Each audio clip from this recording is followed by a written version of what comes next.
ichilari ham yaxshida. Men naborot chap tomoningiz mamlakangiz ozgina osilgan joyi bor. Ungiz ochilibdi. Xo'p, tashqi tomonida bu ham yaxshi, sal balandroq edi.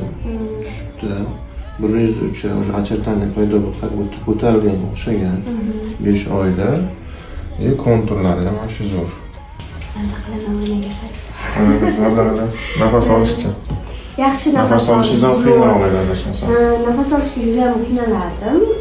Hozir mana kechasi ham faqat o'qiyman. Unaqa nafas. O'sha mana 5-oy bo'layotganimiz 5 oydan beri uni spreydan foydalanyapman. Lekin oldin separdingiz. Oldin har kuni separdim. Har nechidir soatda. Hozir sprey yaxshi yashab. O'sha nafas olishga qiynalib qolsangiz yoki korchik bo'lib qolsa, burunni yuvib turasiz. O'tib ketadi, sprey sepmaslik kerak. Yo'q, boshqa sepmayman.